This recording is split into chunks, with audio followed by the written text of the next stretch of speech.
What is up, everybody? How's it going? Let me get this all set up here. Looking good. Looking right. Let me dip this camera down a little bit. How's it going, everybody? Welcome into the Sactown Sports Recap. This is probably the most exciting exciting environment that I've been joining you guys from so far this season out at Golden One Center as the Sacramento Kings come back from 24 down over their bitter. I'm gonna call them rivals. Over the Golden State Warriors in the in-season tournament final game. I was trying to hype it up before the game, and this was arguably not even really arguably after, especially now that we've seen the result. We have just witnessed NBA history that was definitely the best, most entertaining, most high pressure in season tournament basketball game that has been played in the NBA's history. Of course, this is the first year of the tournament, but that game definitely delivered on everything that the NBA was hoping for when it comes to dramatics, when it comes to theater, when it comes to storylines. That game really had everything, including the underdog triumphing.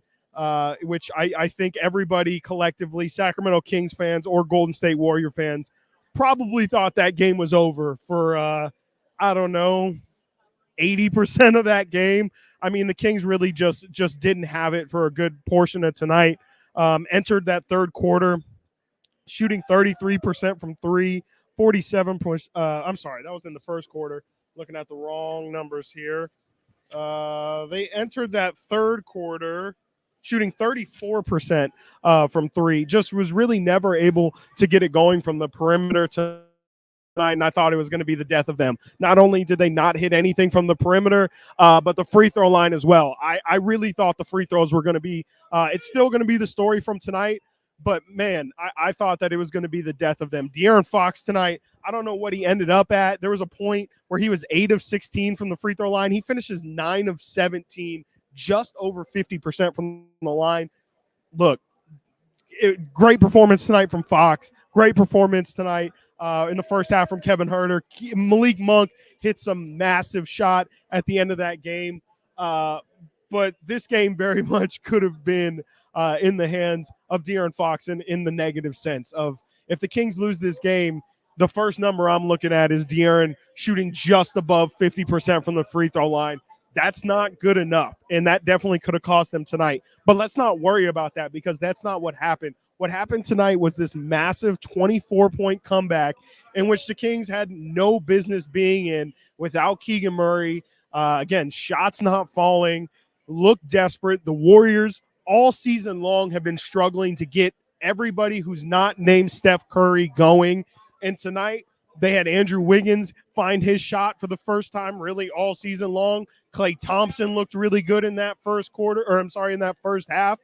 And then second half adjustments, to Mike Brown and this Kings team's credit, second half adjustments were huge tonight. You saw that the Kings in that second half really made a concerted effort to get the ball out of Steph Curry's hands. They blitzed him just about every time he crossed half court in that second half. They used Sasha Vezenkov. They used De'Aaron Fox to pressure him the moment he passed half court. And it forced Steph to trust his teammates. And really, his teammates did kind of let him down in that second half. I can't lie. They had a lot of wide open looks, whether it was Andrew Wiggins, whether it was Dario Saric in the corner. The Warriors had opportunities tonight to put this game away, but kind of like what's been the story all season long, the guys didn't step up when they really needed them. I mean, yeah, you could argue Steph Curry definitely could have gotten whatever he wanted tonight, but the Kings forcing the ball out of his hands really changed the game in that second half. And, the Warriors kind of did what they've done all season long, and that was not rise to the occasion. So the Warriors definitely played their part in this 24-point comeback. But, man, I definitely think the biggest thing that everyone's going to take from this is that the Sacramento Kings were incredibly resilient. They only had to win tonight by 12 or more points in order to advance via point differential in Group C.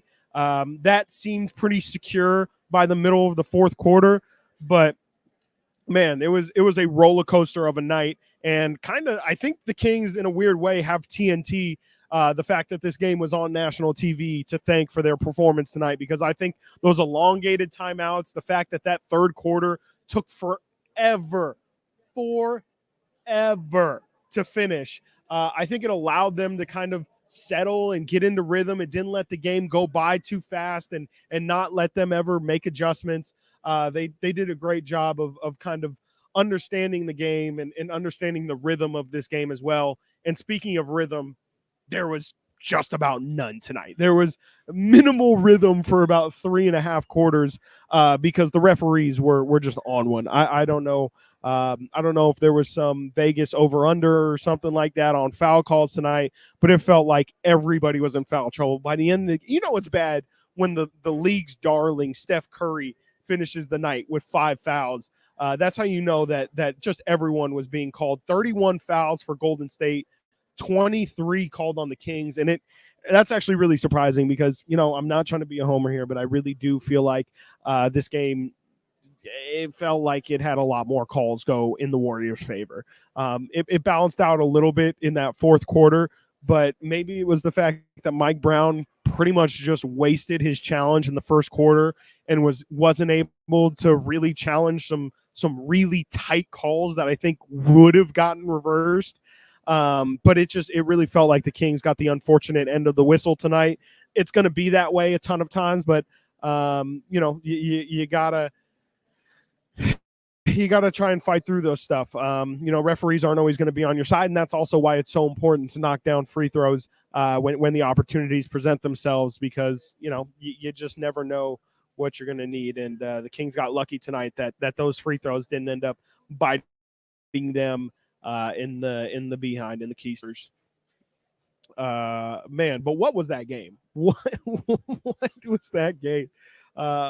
At what point did it feel like the Kings had a shot? Because I got to be honest, even when that was a 5-point game with, I think it was 3 minutes to go, I want to say it was 123-117.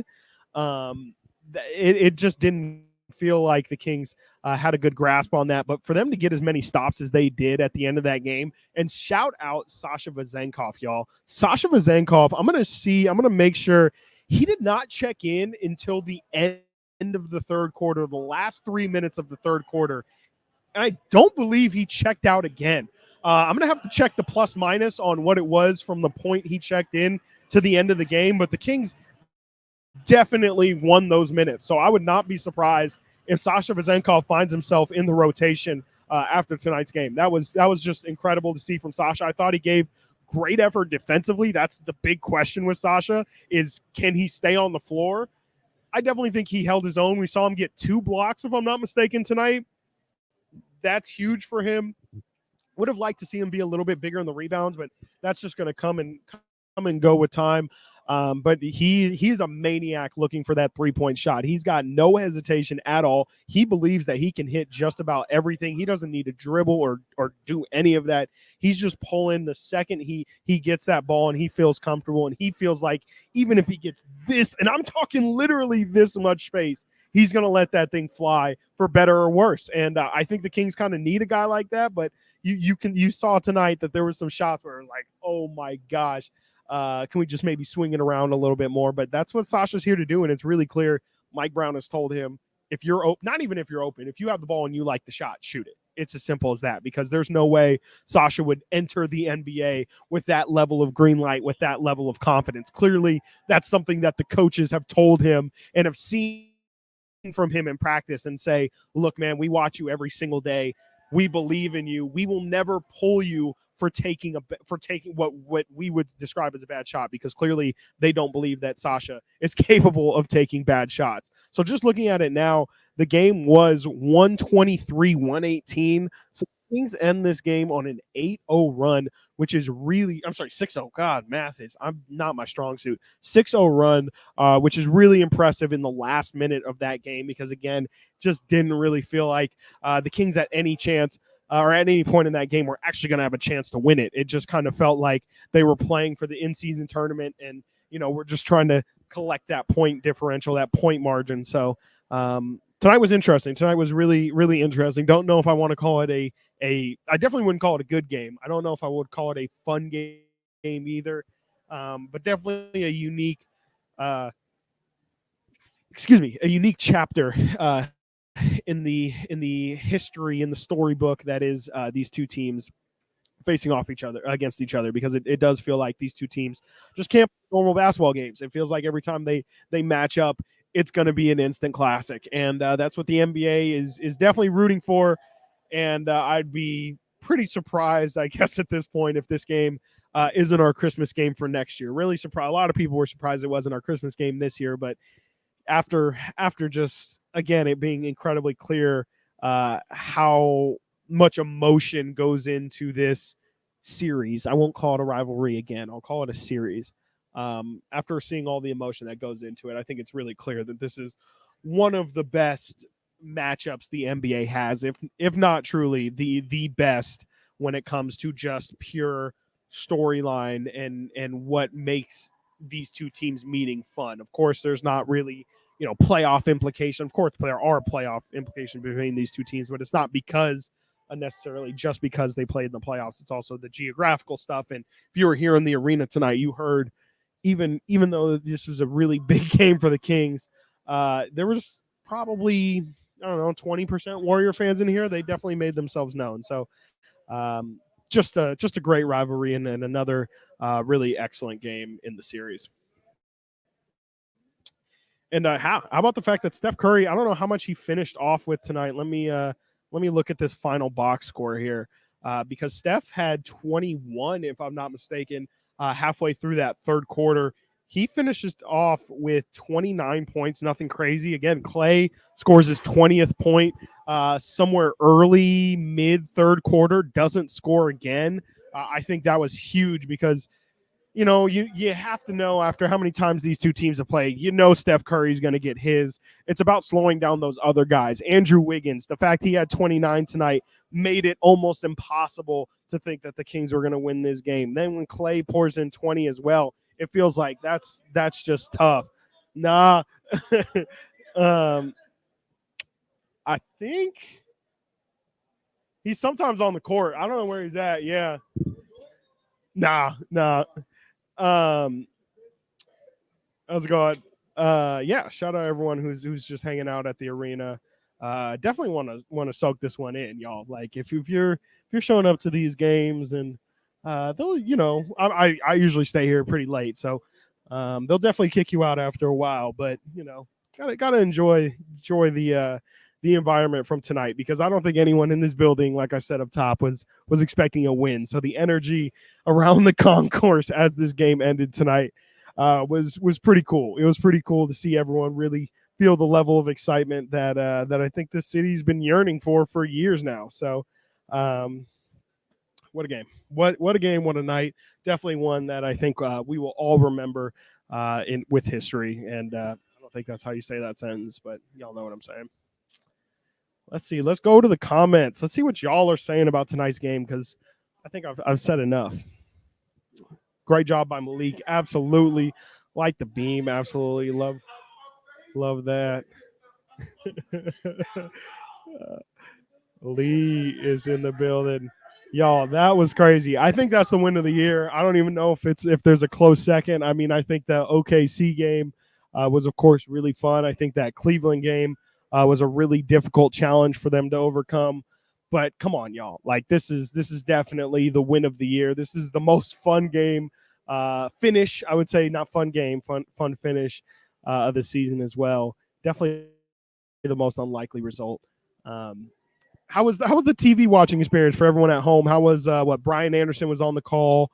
Was there anything the TNT guys said? I heard Chuck was saying in the pregame that this should have been an easy win for the Kings. So I was curious if there. I know Shaq was doing sideline, I think, for one of the games, so he wasn't in the booth. I'm curious what the TNT guys had to say about the Kings. Yeah. I did see this. I did notice this. Steph Curry did go straight to the locker room after he missed that shot. Man, I mean, kind of like me and Alan Stiles were talking about it on the midday show earlier today, but the Warriors team, they look at the Kings and they kind of lick their chops a little bit. There's a lot of big brother, little brother energy between these two squads, and the Warriors look at the Kings like we've played y'all tons in the past, whatever, 24 games or whatever, 25 games or whatever it's been. And we've handled you. Frankie, our guy, Frankie Cardicelli, was telling me before this game, the Kings have lost 6 of their last 7 games to the Warriors, if you're including preseason. The Warriors have no fear of this Kings team. They know that they're dangerous. They know they're scrappy, but they ultimately feel like at the end of the day, they should be able to sun them. And the Warriors don't have to play a perfect game in order to beat the Kings, but the Kings need to do everything they can to try and topple the Warriors. So the fact that the Kings were kind of able to come in tonight, and I mean, especially when they're down by 24, to kind of overcome that against the team that psychologically might be in your head a little bit, that's huge. That's breaking barriers. And I hope that now that they've beaten the Warriors, they if there was any doubts in their head of how good they could be, or if they felt like maybe they weren't, I don't think professional athletes, they have huge egos in the best way. I don't think these guys necessarily think they're worse than Golden State, but I think there is a mental block of sometimes you might not even feel like a team is actually better than you. It might just feel like no matter what, every time you two teams line up, the other team just has the ball bounce their way. And it's got to feel like after the amount of times these two teams have played and the things have gone to the Warriors side, I feel like the Kings have to feel at least a little bit of, man, I don't know if these guys are better than us, but it just feels like whether it be referees or missed shots or whatever, it's just always going towards the Warriors' favor. So they can now get that out of their minds, even if that did exist even a little bit. That's now kind of been exercised, and the Kings don't have a lot of time to celebrate. I'm sure they'll enjoy the fact that they move on in the tournament, but they're in less than 24 hours at this point. They're going to have the Los Angeles Clippers right here on this floor, looking to kind of take the emotional high that the Kings are feeling right now and look to take it away. So really fun night.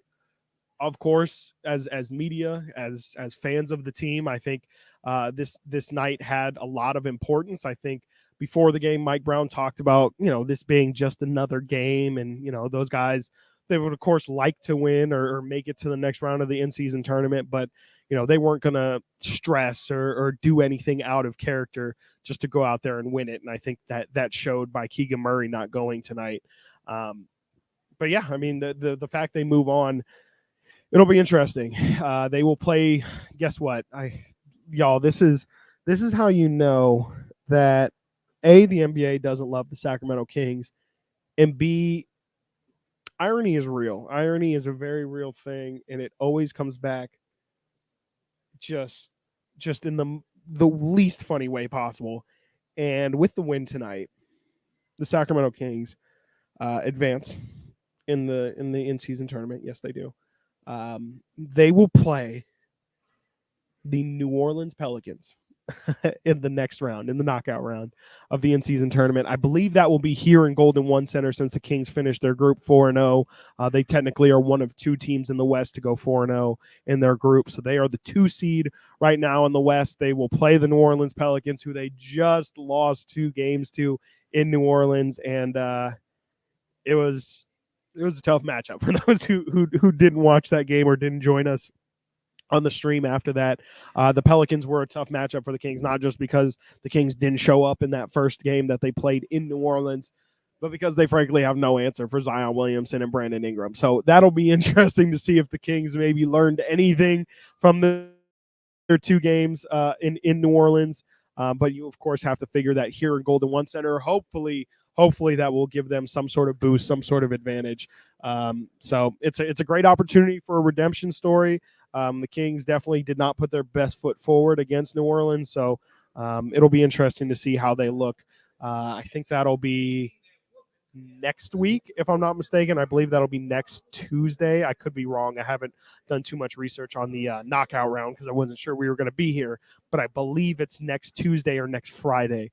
They'll be playing the New Orleans Pelicans, and then, ladies and gentlemen, if they win that game, they will move on to Las Vegas for the Final Four, where they will then have to win another game to get into the final of the in-season tournament in Las Vegas, the 83rd game of the season.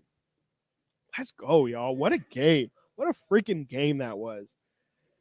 I will not say it was fun. I will say I enjoyed it. It was not necessarily from a Kings perspective. It was not necessarily the most aesthetically pleasing game. But nonetheless, I would say that's what NBA basketball sometimes is all about, especially in today's day and age. There'll be 20-point leads that get evaporated like that. 15-point leads get evaporated in a quarter, no problem. And you're never truly out of a game unless you just give up, which is what my beef was in those Pelicans and in those Rockets games. So it just felt like the Kings gave up and didn't even give themselves a chance to get back into it. You see, on a night like tonight, Kings were down by 15, 20 points pretty much the entirety of the first three quarters, and then slowly chip away at it, get it to 15. Okay, then you see him get it to 10, and then you see him get it within 10. And then, by the last 5 minutes, it's a 5-point game, and that's when everything really gets determined. So, you just got to try and stay in it in today's NBA. Threes, of course, can change momentum so quick, and just the pace of the game as well. You can score. You saw Draymond Green had 2 turnovers in the final minute of the game. Was that even the final 30 seconds of the game? That just completely flipped the game on its head. Let's talk about that real quick. So, how'd it go? It goes, Steph makes 2 free throws. De'Aaron then makes the pull-up 3 from 25 feet out. Draymond misses the 3. Andrew Wiggins gets the tip in to make it 5 points. De'Aaron then misses his first free throw, makes the second. And Malik just 2 big buckets down the stretch there. Steph Curry, bad pass. Oh, it was Steph that made the bad pass. I don't know why I thought it was Draymond that turned the ball over there the first time. The throw to half court that Malik intercepted. That was a really bad pass. I don't know if he maybe saw something that I just didn't, but I had pretty much the same angle that you guys are looking at right now. And I don't know what Steph saw, but all I saw was Malik at center court, and it was almost drawn up to perfection. You really couldn't have drawn it up any better. The Kings doubled. It must have been Steph. They doubled Steph, forced him to kind of make an over-the-top pass. He must have not seen Malik undercut the route, and just like a DB, he undercut it.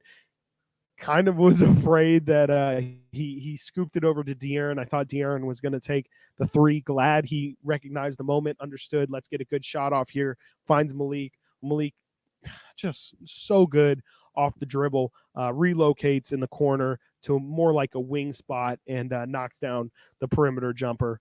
Great to see. And then, Malik gets the second steal as well. And just an ugly finish. It was really ugly, but that's the Kings were due. Kings were definitely due. And after Klay Thompson hit that game winner in Chase Center the other week, I definitely would say that we're even when it comes to unlikely game winners. Malik's was not the best shot. It looked like he was kind of trying to sell out for a foul.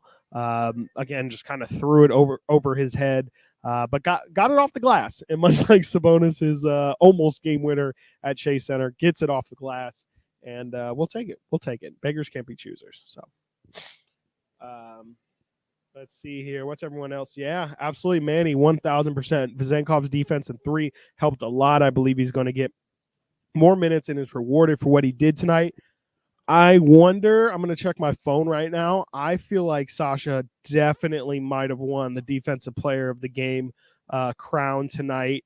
He played just such big minutes. Let me see if I can find his plus minus, because like I was talking about earlier, he checked in that third quarter, and it just felt like everything changed after that.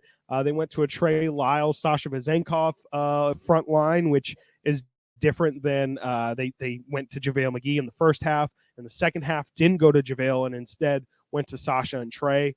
Looked great. They even went 3 bigs. They went with a Sabonis, Lyles, and Vezenkov lineup towards the end of that game, which I think worked really, really well. Would not have expected a lineup with those 3 guys specifically to look so good, but Sasha was a plus 17 in 15 minutes tonight, y'all. Again, a plus 17 in 15 minutes. For you all that might not know what plus or minus means, I know it's a pretty confusing stat sometimes that people throw out there, and you can just kind of get lost in the numbers, but essentially the baseline, the most simple way of stating that is when Sasha was on the floor, the Kings outscored Golden State by 15 points. And that was just in his 17 minutes that, again, I believe all came at the end of that third quarter. And then I'm pretty sure he played the entirety of that fourth quarter. I'm going to double check here just to make sure. But I thought Sasha's minutes were huge tonight. And that was really the difference. I mean, he was so unafraid to shoot that three. And again, defensively to me is really where he made his money tonight. The three shooting is almost baked in with Sasha. That's what you hope to get from him on a night to night basis. The thing you don't know is how well he's going to be able to defend. Will he be able to slide his feet? Will he be able to stay in front of the athletes that are in the NBA as opposed to in the EuroLeague? We're seeing that might be a little bit overblown of a concern. It seems like Sasha isn't really as clunky or slow, maybe not as heavy as what we all might have thought he was going to be. I was looking at him earlier today, as a matter of fact, and thought this dude is like pretty trim, actually. Like he's not like Nemanja Bjelica or anything like that, where you kind of think a doughier, maybe not. I wouldn't, I'm not saying Sasha's, Adonis or anything like that, but he's a pretty slender guy. So I don't really have the same. I wouldn't say athleticism was really the question. It was more just foot speed and lateral speed questions that I had before initially seeing him play. Because looking at his body, I don't know if the Kings did a good job over the summer of getting him into really good shape, or if he's just kind of always been like that. But I've been really impressed with just Sasha's overall movement and ability to stay in front of people defensively, and I think that's huge. So I'm looking here. Sasha did check in. Wow, so Sasha checks in at the 3:29 mark in the third quarter. Kings are down 15, 95-80. And I don't think he comes back out. I really don't think he comes back out. And so from 95-80, quick math here, that's about 30, that's 28, it's 44-28 run with Sasha Vezenkov out there from the end of the third, pretty much all the way to the end of the game. So that's huge. That's big for Sasha's development. And if he's going to stay on the field, or I'm sorry, on the field, stay on the court, it's going to be because of his defense. His shots are going to come and go. We clearly see that he's probably going to make more shots than he misses because if you have that kind of green light, it's clearly because in practice you just do not miss. I did not see that coming. Agreed. Those free throws, though. Y'all, how long have I been talking on these live streams after these games about how free throws are one day going to bite us in the butt? And I really thought it was going to be tonight, y'all. I really thought this was going to be like a 10 to 15 minute live stream where I just say, man, what was this effort tonight, man? Oh my gosh, I can't believe the Kings had an opportunity to win a big game on national TV and they squandered it, and they missed free throws. And, they did miss free throws, but they did not squander the opportunity. So I will push this talking point to another game when it will inevitably come back to bite us. But yes, the free throws are terrible. And it's one of those things where if I'm Mike Brown, I know you win the game. I know it was a massive comeback. I know it's in-season tournament. But honestly, and we've seen Mike Brown do it after wins before, I wouldn't be surprised if he's not happy with his team. I wouldn't be surprised if it's like, hey, y'all, congratulations on the comeback tonight. Y'all fought for it. You earned it. But man, I'm not happy. Like I wouldn't be surprised if Mike Brown's the overall attitude or emotion of his speech is more negative. Like, not saying he's feeling bad about his team or feeling negative about his team, but I think instead of praising them for tonight's effort, it wouldn't surprise me if Mike Brown is more focused on, hey, these are the things we did tonight that put us in a situation to even make this game close. If the Kings make, how many free throws did they miss in total? I mean, De'Aaron missed 8 free throws himself. So if I had to guess, the Kings missed they missed 15 free throws. I mean, I'm not saying you got to be perfect. Golden State missed 4 tonight, so let's Kings get 11 more points. I mean, this game isn't even close. The Kings score over 130 again, and it doesn't take last second Steph Curry heave, barely missing off front rim for this game to go the Kings' way. If they make their free throws, this game's a whole lot more comfortable, and I think that second half collapse is a lot more pronounced from the Warriors. By the way, I'm looking here, second half numbers. The Kings outscore the Warriors 69 to 51, 69 to 51 in that second half. So big comeback, and to use the Warriors, the Warriors are infamous, notorious for these big third quarters where they would blow out teams. They would, teams would be within 5 or maybe even have the lead on Golden State at halftime, and then they would make these second half adjustments that teams just couldn't respond to, and the Warriors would, outscore teams by 15 plus points in the third quarter.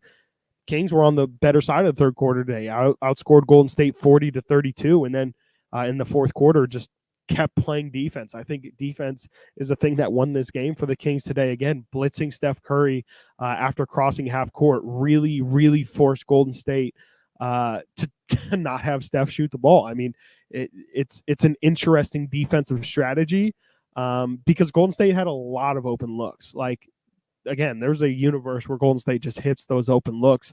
Dario Saric, Andrew Wiggins. You saw Moses Moody hit his open looks.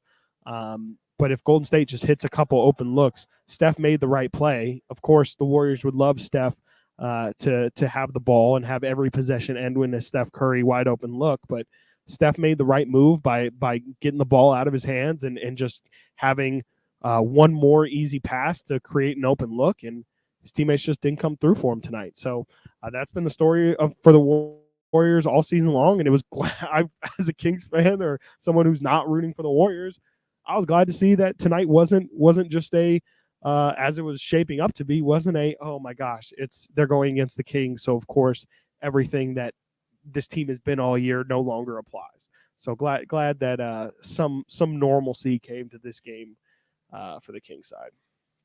Monk was great tonight. He was the catalyst for sure. Malik has been so good coming off the bench, and we haven't really seen a big scoring output like we did tonight from Malik. But clearly, I mean, this Warrior team doesn't have any answer for Malik Monk, doesn't have any answer for De'Aaron Fox, especially, you saw Chris Paul miss the second half as well. That's another massive reason why Golden State didn't win tonight, because the non-Steph Curry minutes have always been the story for Golden State before this season. And Chris Paul has done a great job of making that second unit really viable. Someone in the pregame press conference today said that the Warriors bench has outscored their opponents in 15 of 17 games heading into tonight. I'll have to double check, but if I'm not mistaken, 17, 20, 24, 35 points from the Warriors bench, and Malik, Davion, and Trey Lyles combined for more than that. So yeah, the Kings bench outscored the Warriors bench, and that's huge. This Kings team was supposed to be built on depth, and that's a really good formula for beating a team like the Warriors, is just by having players, having multiple players contribute at high levels. And I thought Trey was great tonight, especially at getting to the line. And Malik, of course, was fantastic off the bench as well. Them losing Gary Payton as well. GP2 hobbled off the floor. I think it was in the fourth quarter with an ankle injury. He went straight back to the locker room. He didn't hesitate at all. Warriors had to call a timeout. I don't know if he twisted it. I don't know if they think he broke it. I don't know if he popped his Achilles or something. But it seemed like they instantly knew that it was bad with GP2. And yeah, when you're going to lose 2 of your backup point guards, it's going to be a tough night for Golden State. Not to make excuses for them, but that's absolutely the reason why they struggled so much in that second half, is because that bench unit, they had to rely on Corey Joseph. And God bless Corey Joseph. He played a lot better than what I would have expected Corey Joseph to play like. But he's not going to be able to. He's not a playoff caliber backup point guard. So this team being the Warriors, takes a huge dip when they don't have their backups as well. So Yeah, absolutely. Street thumper. We know this. Take Curry out and the Warriors come apart. The Kings essentially did that in terms of taking away his scoring. But I will give Steph his flowers. I'll give him his credit tonight. Steph was doing a little bit of everything. There was a large portion of tonight where he had more rebounds than Domantas Sabonis. He does end with more rebounds than Sabonis tonight, which is interesting. Sabonis with a weird 9.8 rebound, 10 assist stat line. But Steph was doing everything. I thought Steph was going to get a triple double tonight. He finishes with 29, 10, and 6. He was just incredible. He was everything the Warriors need him to be, and that's why he's. I might even have him at the front of my MVP conversation right now, just because of how reliant the Warriors are with him, or on him, I should say. Because you're completely right. Without Steph, this team is so mediocre. They're so average. They're honestly probably. I'm not even joking. It's more an indication of how deep the league is. But if Steph Curry's out, this team is like one of the 3 worst teams in the Western Conference, easy. So shout out Steph Curry, who's just bananas, cuckoo, and makes these games so much more difficult than what they need to be. Man.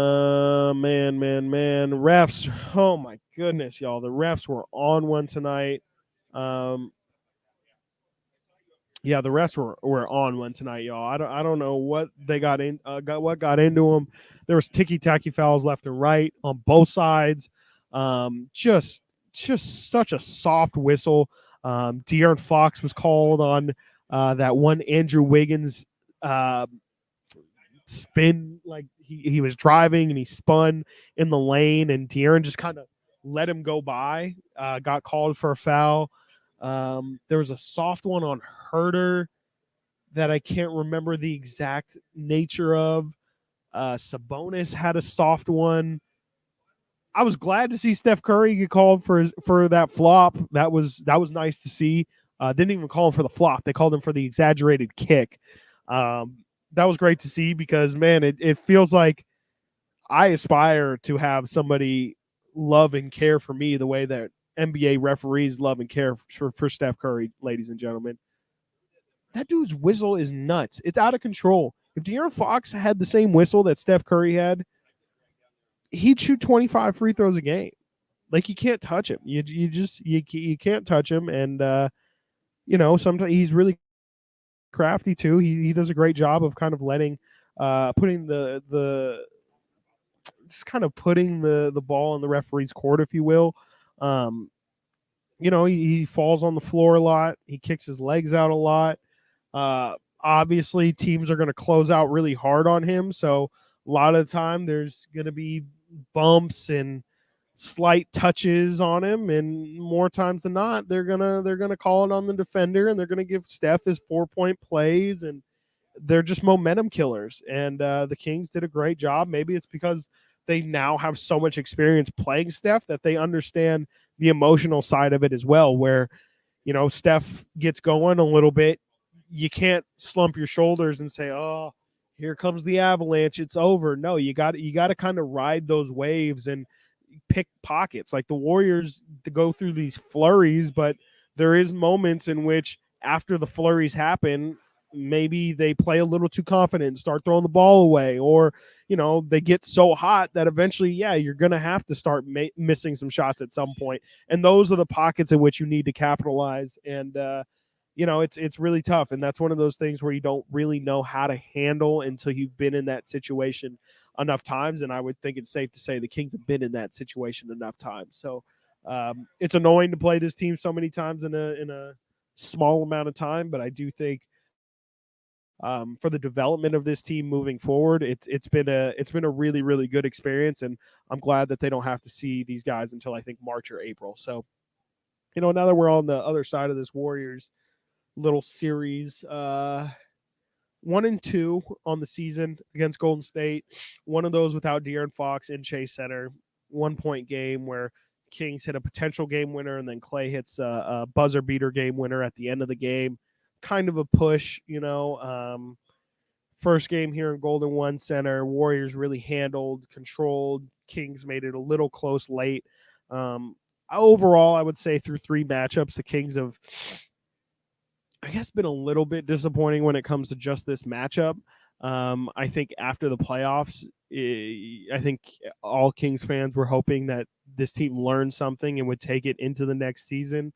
And frankly, I mean, the Kings, I think even last year were the better team between these two and didn't get the results. So I kind of thought going into this year, they were going to treat those games almost as statement opportunities. And it just hasn't materialized really for different reasons. And I think it's tough to try and make statements and make points early in the year when you're still trying to figure out who you are as a team. So it's a little unfair that they kind of had to play this team so many times early in the year, but at the same time, I think they'll be better for it.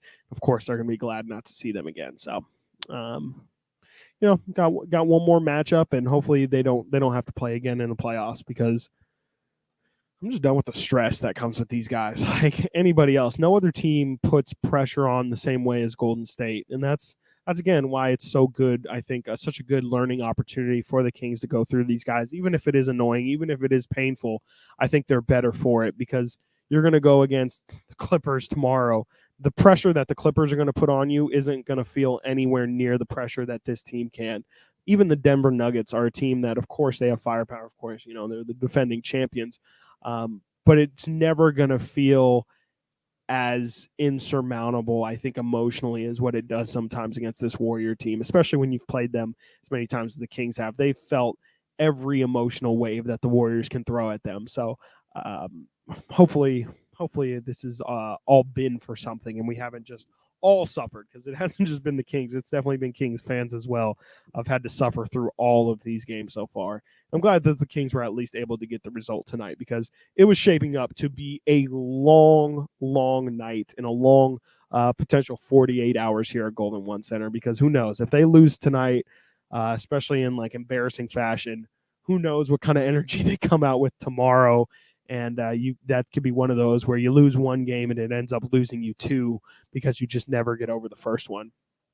Tomorrow will definitely be interesting. Just kind of, again, dealing with the emotion, the bounce back, and the fact that this game is kind of back to normal, back to it not being an in-season tournament game, back to not being the Warriors. And it's the first time you've played the Clippers this year. And so it'll be interesting to see kind of how the Kings match up against a team that has so many freaking superstars and, so many superstars and so many. Sorry, I was seeing if my audio was messed up. So many superstars and so many just long forwards. Paul George, Kawhi Leonard.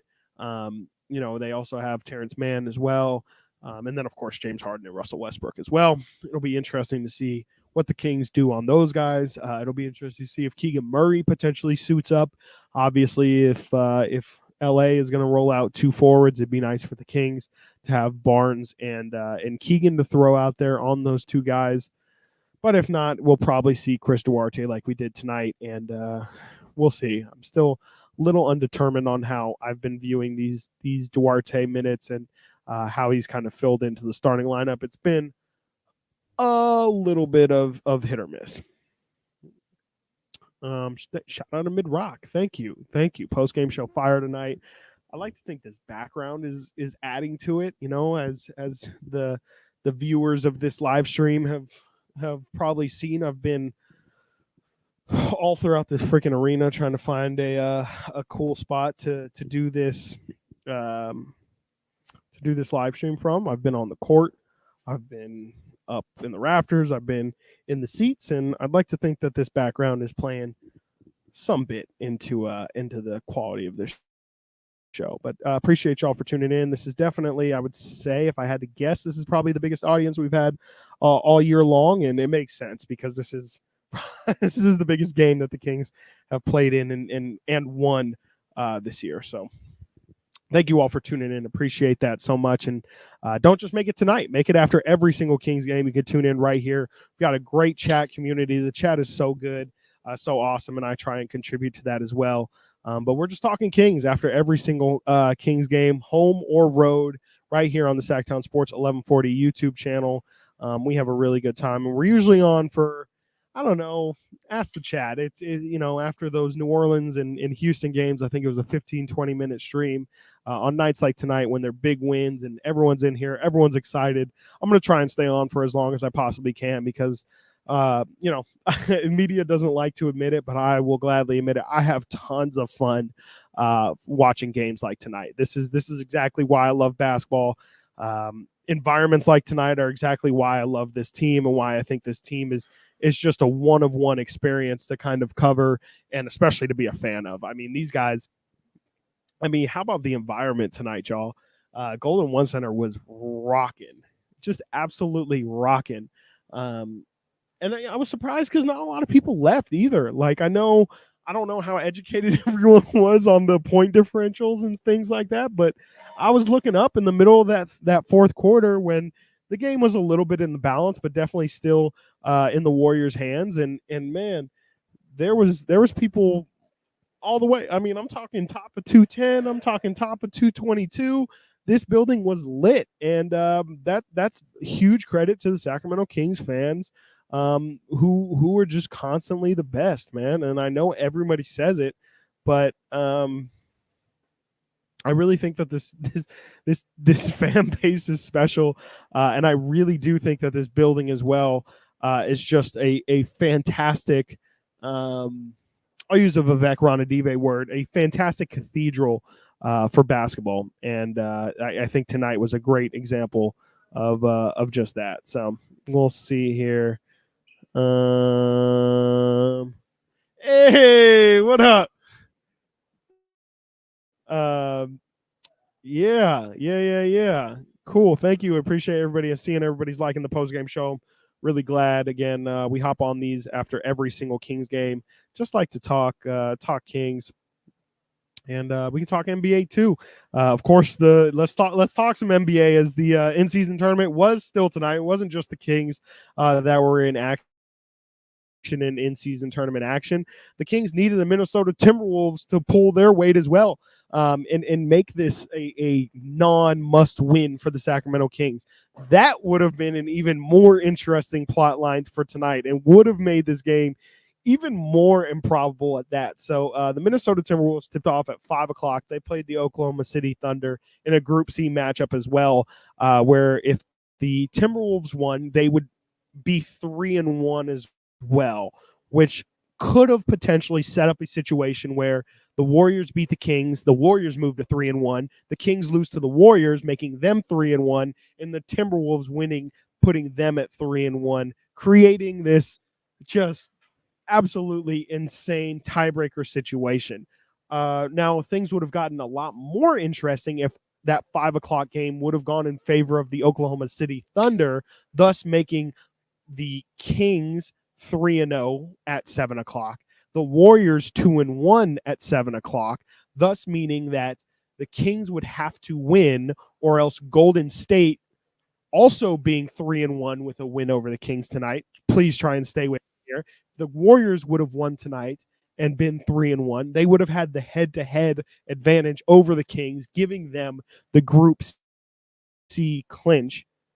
Thankfully, none of that came into play. But that, if just to play hypothetical here, if we would have been in that situation, that would have made this result even more special.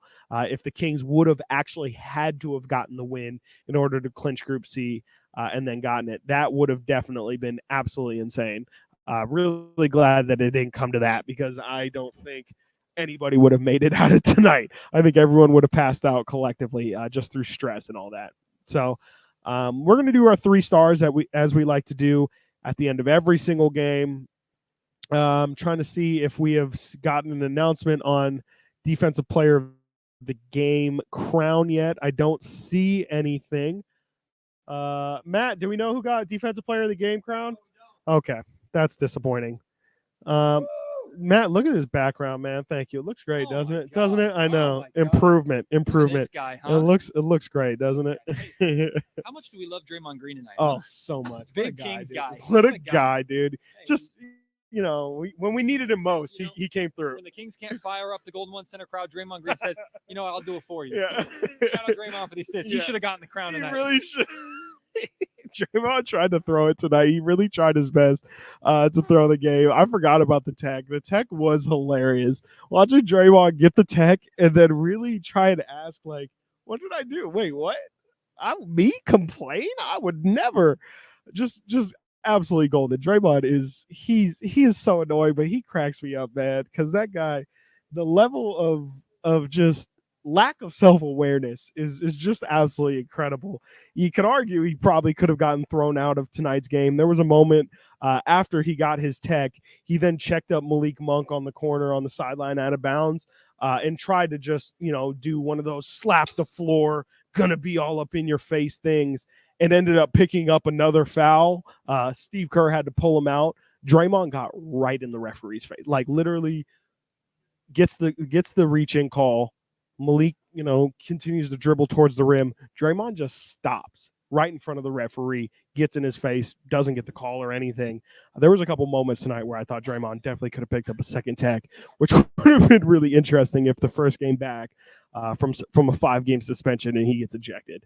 I thought that would have also been just a nail in the coffin for the Warriors. There's no way they could have lost Draymond, CP3, and GP2 tonight and been able to even make it close. So I guess shout out Draymond for having like the slightest bit of self-awareness for not getting tossed, but I honestly don't think Draymond played any factor in not getting tossed, because same way that Steph just has a different whistle, Draymond Green definitely has a different whistle. There's no doubt in my mind. It was a big talking point when DeMarcus Cousins was here in Sacramento that, with the differences and similarities between Draymond and DeMarcus. But to me, it's so clear that Draymond, for whatever reason, I don't know if it's maybe he's just like I don't know, like I'm doing right now. Like I want to say an Italian talker, but like someone who talks with his hands. Maybe he's very expressive just naturally, and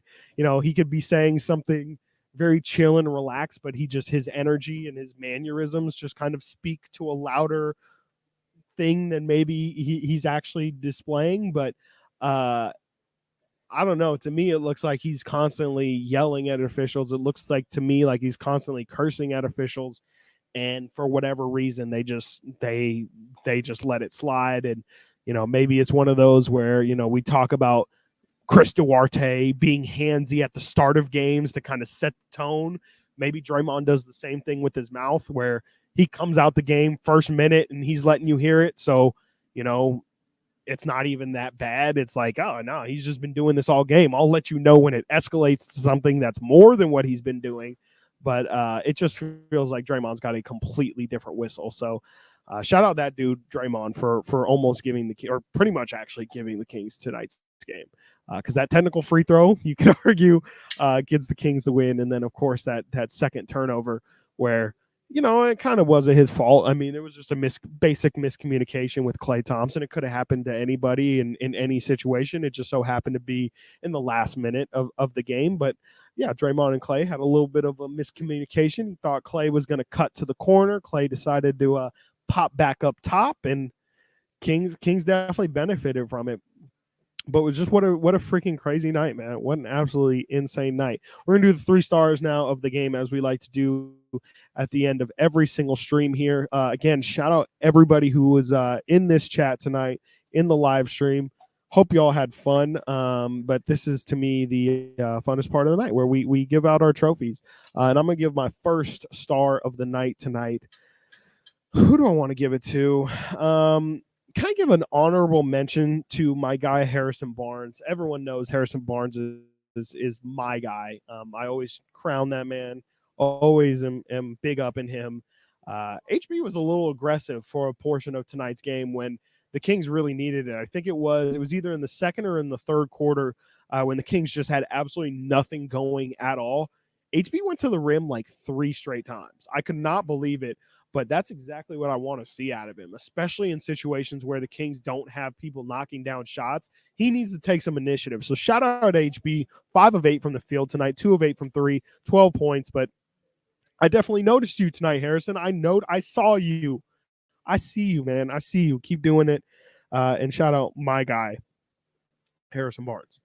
But he does not get my first star tonight. First star of the game give to Kevin Huerter. It feels bad because you look at Kevin Huerter's final stat line: 21 points. He hit 4 threes, 8 of 14 from the field, incredibly efficient. But it felt like a lot of that came, and I could look to just to confirm this because I don't want to sound like an idiot. But yeah, Kevin did not score in that fourth quarter at all. Yeah, I mean, a lot of those points came in the second and third quarter, which is totally fine. But when this game was ultimately decided in the stretch, it was not Kevin Huerter who was making the plays, but Kevin Huerter definitely put them in a situation from Jump Street tonight to be in a position to win this game. Hit some really, really big threes. Sorry, as I have to plug in my laptop to keep us live here. Kevin Huerter hit some big threes in that first half and in that third quarter that I thought were huge because, again, when you don't have Keegan Murray, you need guys knocking perimeter jumpers, and Kevin Huerter specifically. Kevin Huerter, and shout out Kevin Huerter. You get my 1 star for tonight. Could have gotten more if there was more of a fourth quarter impact. But I love how people are falling for my HB sucks or my HB praise.